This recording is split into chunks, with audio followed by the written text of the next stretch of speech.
I just wanted to know, were there any questions? Did anyone have any questions? Need me to clear up anything?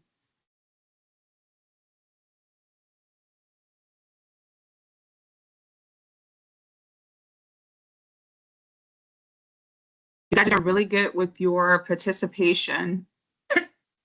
Excuse me. If you haven't joined the live session, just remember that all participation work must be turned in by 12:30. All participation work must be turned in by 12:30. If you don't attend the live session, you're free to watch the video, which is posted right after class. So it should give you time to take care of that. All right. What about your career goals? How we did with the career goals? I haven't checked them yet, but any questions on that? Please remember, guys, when you're doing the career goals, to put the end date on it. My goal is to become a master electrician within 6 years. Put the end date on it that you want to do something. I've seen one or two that don't have end dates. So make sure you're putting the end date on your career goals. All right.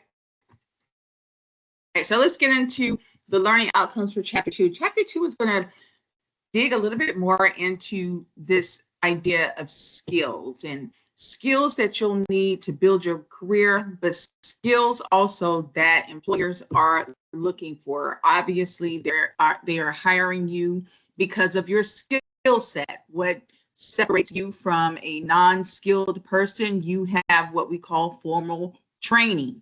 So when you have formal training, people expect you to be an expert, right? They expect you to have skills. That is what sets you apart from someone that is in a non-skilled job. So we're going to talk about those skills. We're going to characterize, I get that out. Different types of skills. We'll also talk about workplace ethics, digital citizenship, and what that means. And then we'll discuss a little bit about certifications. So when we talk about basic skills, these are your fundamental skills. I don't think it comes as a surprise that people expect you to be able to read and write and speak, listen, and do basic math, right? These are all things we should have learned in high school, and that is an expectation that you know how to perform those tasks. Nowadays, they even expect you to have technology skills, right? They expect you to have basic technology skills, understanding what a Microsoft Office suite is, understanding what a Google suite is, which is basically the, Google version of Microsoft. It's just Microsoft calls their documents, their applications, documents, spreadsheet, Excel spreadsheet, PowerPoint, whereas Google calls their PowerPoint presentations, right? They call their Excel just, I think it's spreadsheet, right? So they don't use the terminology Word, Excel, PowerPoint. Those are Microsoft Office terminologies, right? So they just expect you to know one or the other. And keep in mind that even Microsoft has what we call a cloud-based version of its suite that's called Microsoft 365.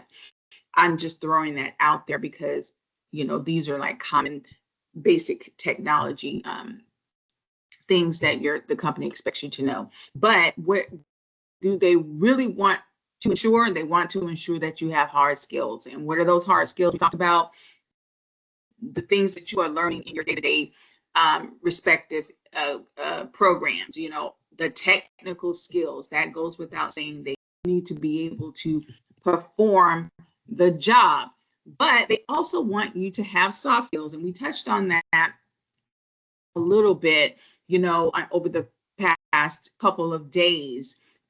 Really quickly, the personality test that you guys took, give me a thumbs up if you agreed with the personality test. You felt like, you know what, this application is spot on. Oh, a lot of spot ons. Did you learn anything about yourself? Anybody? Oh, good. Anybody learn something that they didn't know about themselves? Give a thumbs up if you actually learned something that you didn't know about yourself. That's good, right?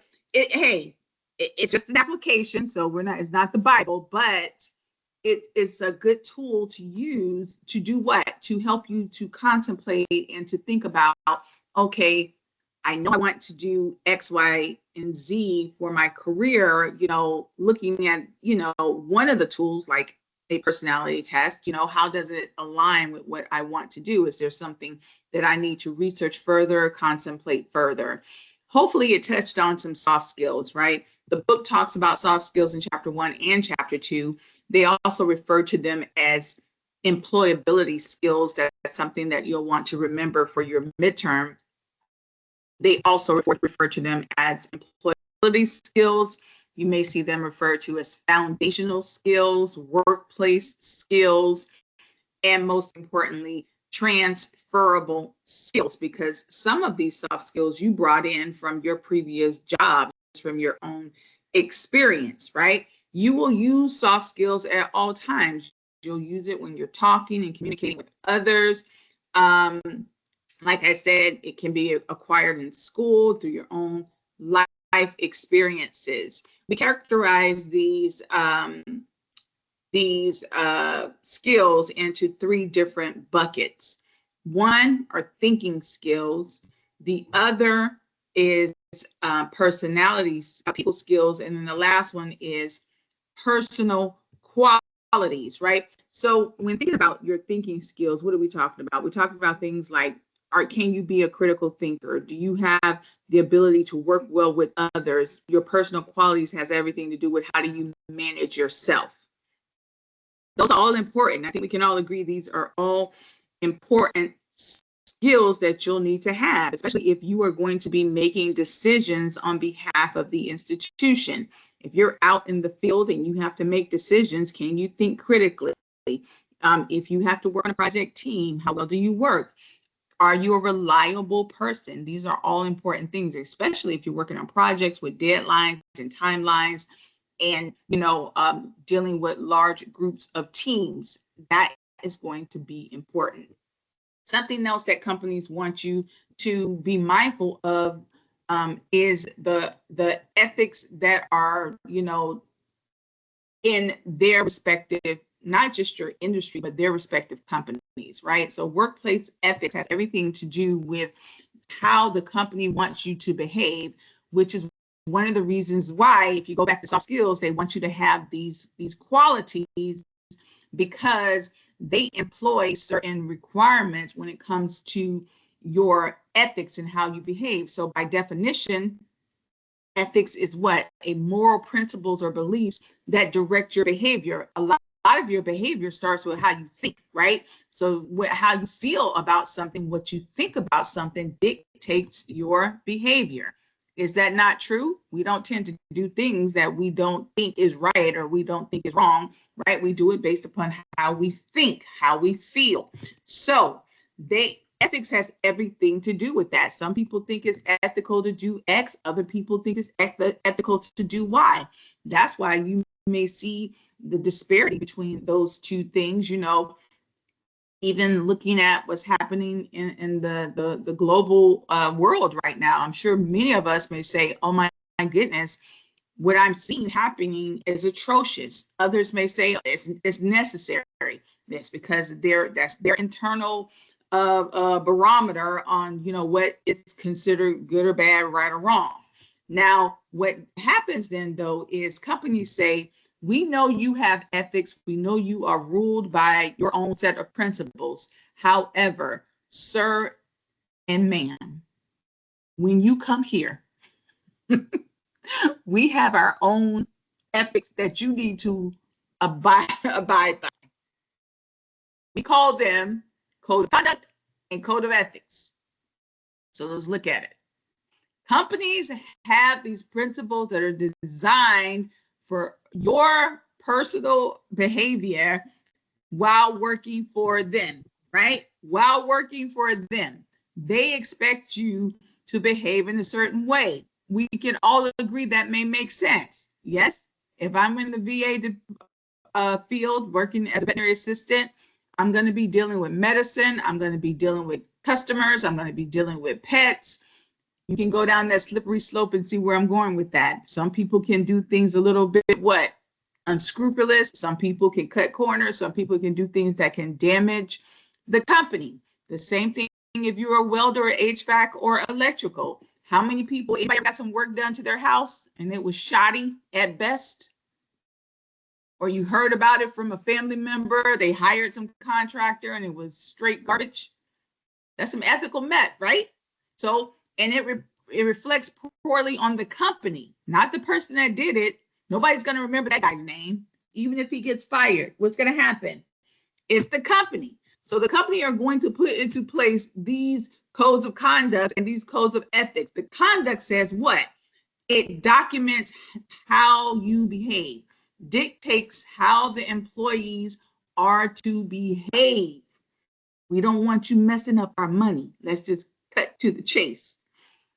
We want you to do what we tell you to do and do it how we tell you to do it, not because we are trying to dictate your behavior, personal thoughts, but because we do not want you messing up our money. We do not want you destroying our relationships with our customers. And I think that is a reasonable request. The Code of Ethics states that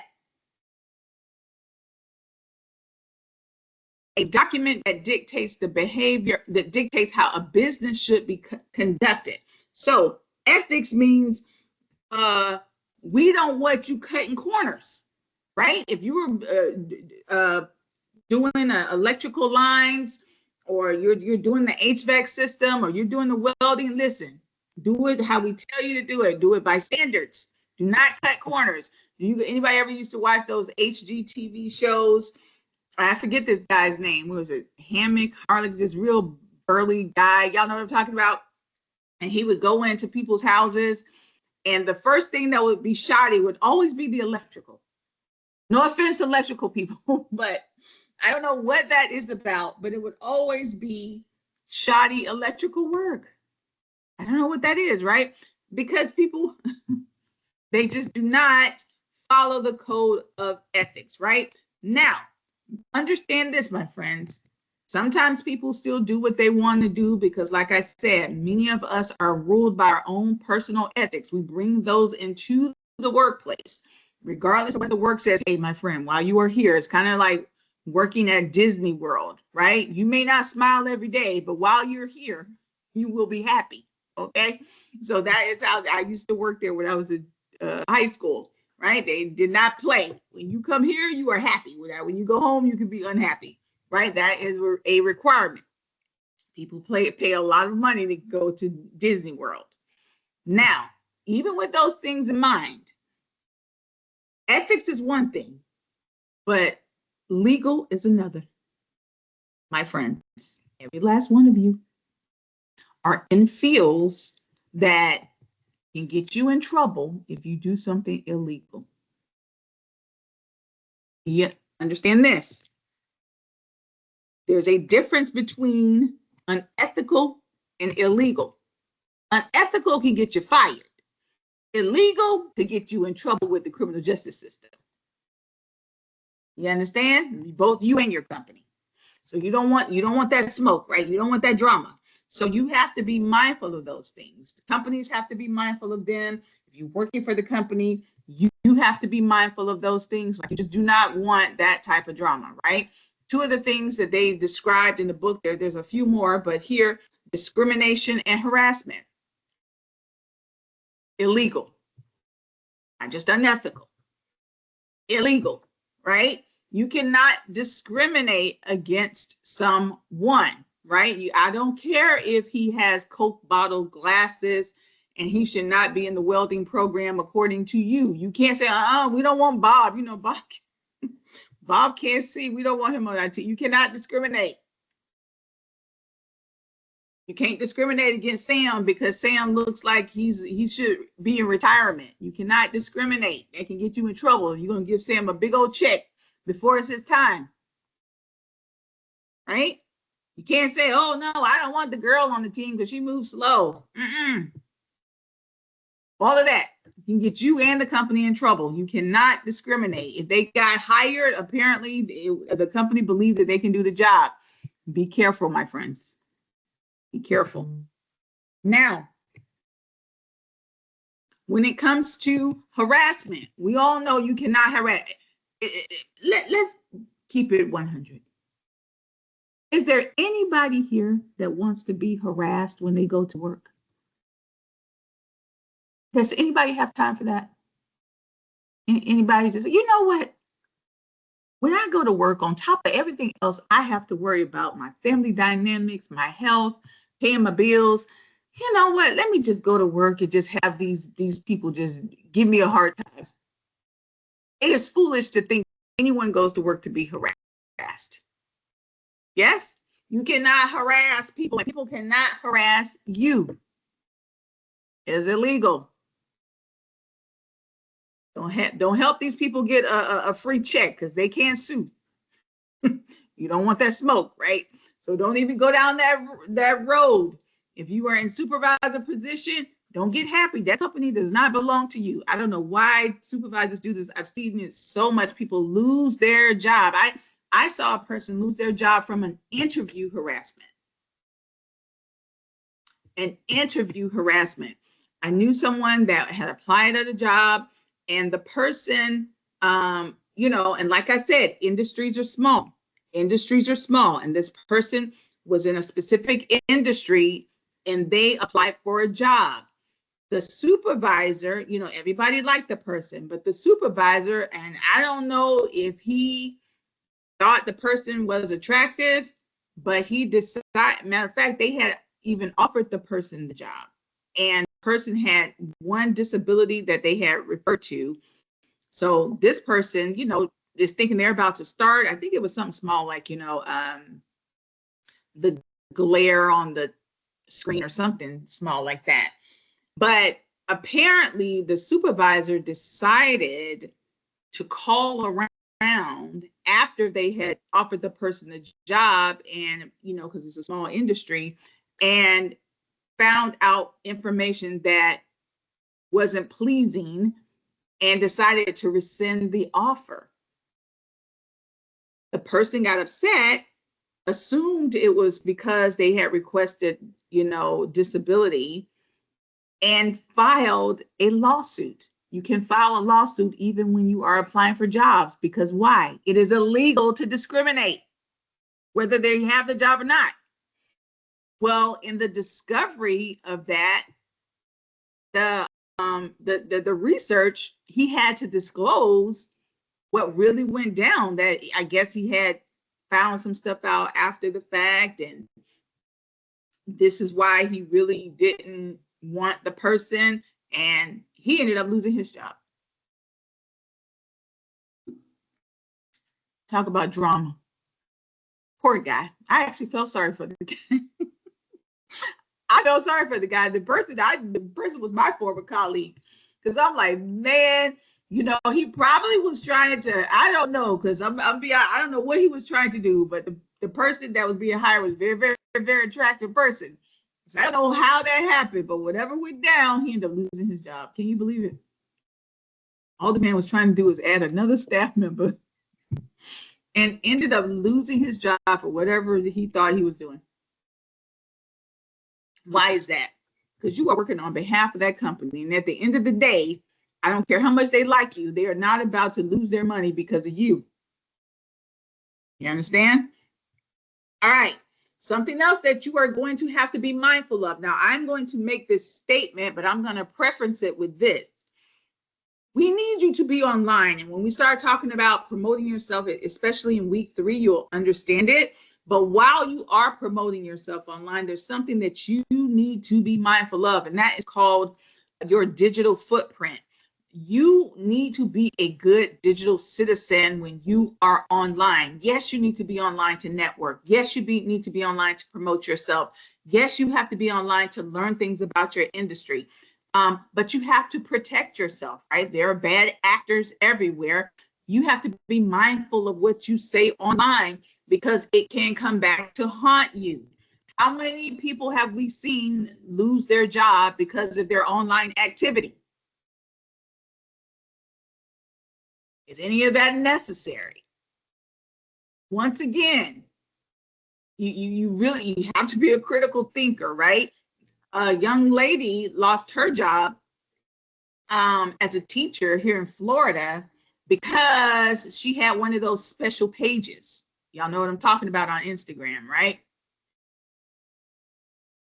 And it was an issue because, you know, I don't know, you tell me, and you might have middle school students or maybe elementary, high school children. Give me a thumbs up if you would have a problem if little Billy was given a social studies assignment to do research, but he ran across Mrs. Pam's page somehow. Who would have an issue with that? As Pam got fired, by the way. Listen, I want you to teach him social studies, not biology, right? We might have an issue with that. Maybe my kid don't know about that yet. Right? I don't want you to be the person to introduce him or her to that. So you have to be careful what you do online. We see all these people, they call them Karens and Sharons and Barons or whatever they call them nowadays, that, you know, they just don't think. In the age of technology and cell phones, it baffles me that people act out, you know, online or even in person. Like, listen, it's better to just go back to the days of old where we just used to talk crap in our living room and in on the porch, in the backyard at the barbecue, right? Who remembers those times? Keep it to yourself. Keep it with your friends. Why do you have to let the entire world know how you feel? Why is that necessary? How is it benefiting you? Off the internet, if that's all you're gonna do, right? You want to use the internet for positive things to build your career. Playtime is over. Playtime is over. That's one of the reasons why they say the only people that post are people that live in their mom's basement. It's not funny, I think it's mean, but keep that mindset. You are trying to build your business. You are professional now. You have graduated. Now you have to start promoting yourself as such, and you don't need any of that negativity around you, right? So when chapter 2 talks about cloud computing, excuse me, the only thing that it is referencing is just to understand, like I said before, some of your organizations will be on the cloud, especially if you're working remotely. They may give you a laptop, they may give you an iPad, who knows.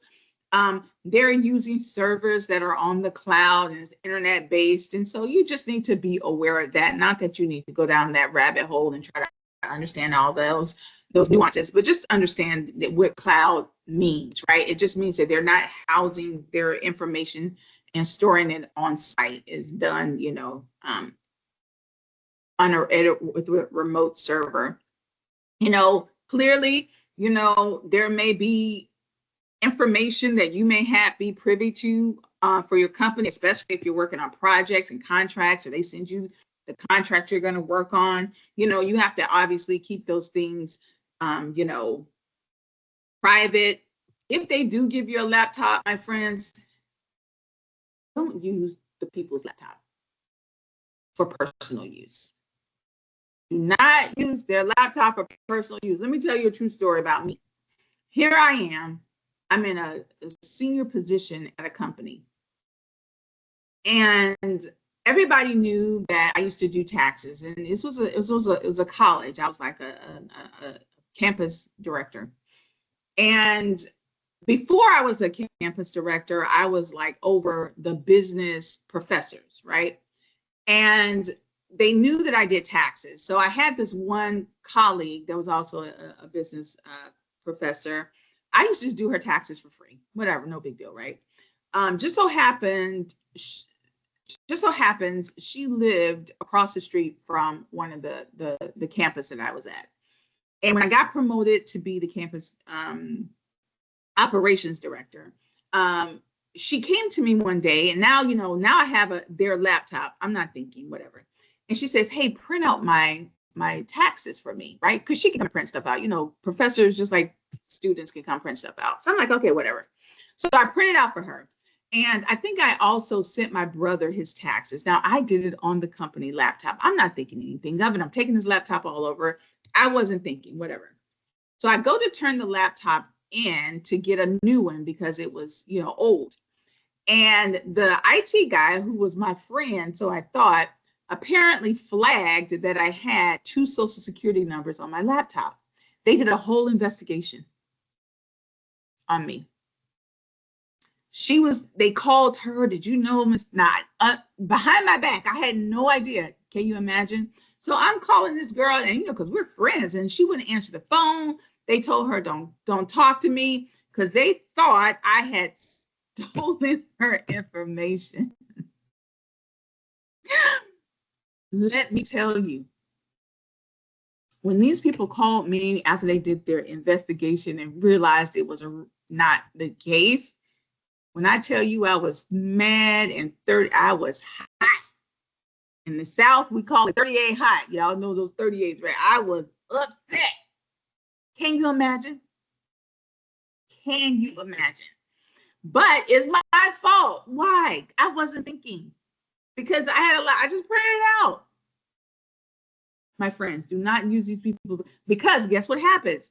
If you use company equipment, anything you put on the company's equipment is theirs. They can look at it, whatever.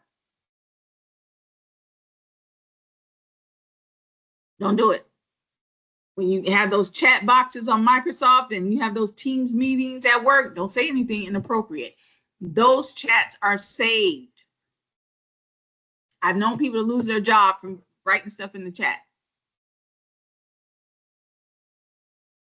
Real talk, right? All right. Of course, if a company has intellectual property, that can be an issue in terms of you leaking something. Most of you don't have to worry about that, but intellectual property, can be anything from copywriting something, plagiarizing something. You can't do that. That is intellectual property. So all of those different things, you want to be mindful of just in general. There may come a time where you will be privy to some intellectual property, and you want to make sure that you abide by the proper rules. Before, when I was talking about being mindful of what you do online, there's this actual thing called netiquette, and it's basically etiquette for communicating electronically. Be careful what you say, because people save stuff. Be careful how you write those emails. I know you may be in your feelings because this person has just asked you something for the 5th time, and you're like I said. Trust me, people save it. Back in the day, we used to call them Watergate files, and people save your communication. Don't trust anything. Always be respectful, because people can spin stories and things can happen, and they can have what they call evidence. Y'all know how the law works, and spin everything that you said or done, and you could be innocent. I was innocent. I did not lose my job, by the way, if you were wondering. No, I was innocent. It was ridiculous. I was so upset. Turns out one of the HR people used to be a police officer, so I think he couldn't let go of his former career. He was like, "Oh, I think I found something," and they're like, "You did not find anything." But anyway, you want to be mindful of how you engage with people electronically. Obviously, you want to use the same courtesy that you would if you're face to face.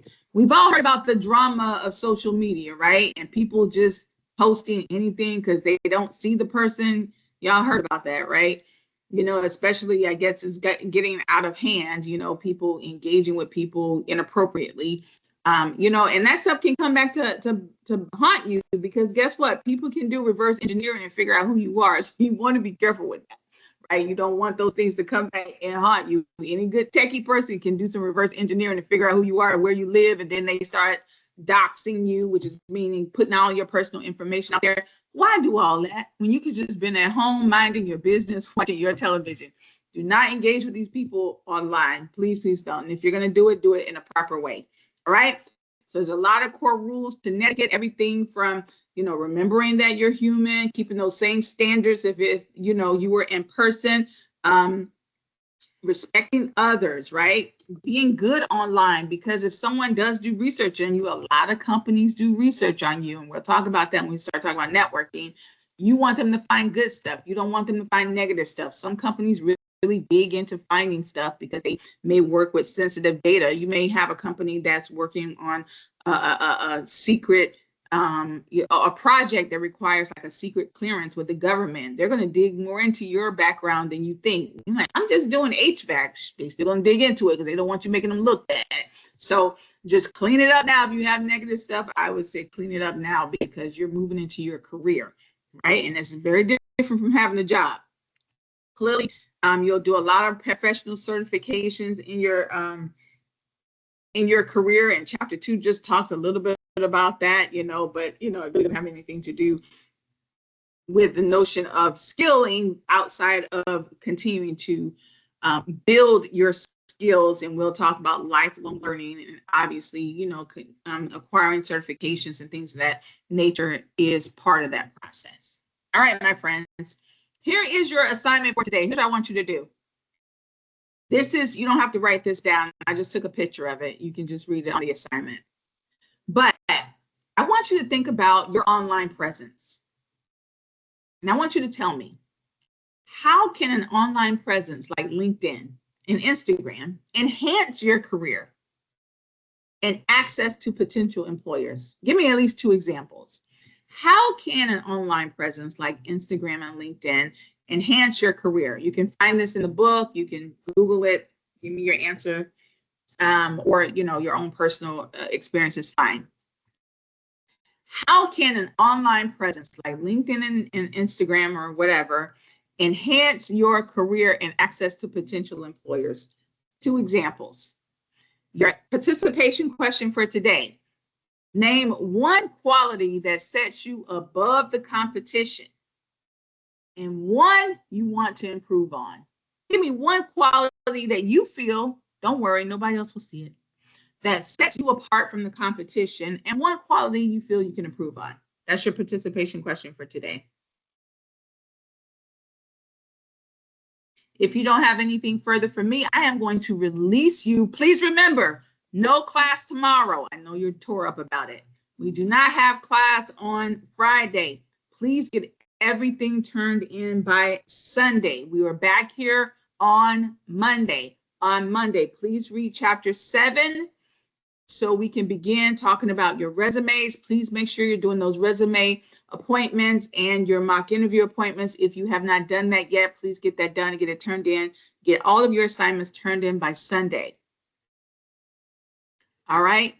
Thank you guys so much for joining me. Enjoy the rest of your day, and I'll see you back here on Monday. Thank you so much. Have a good day.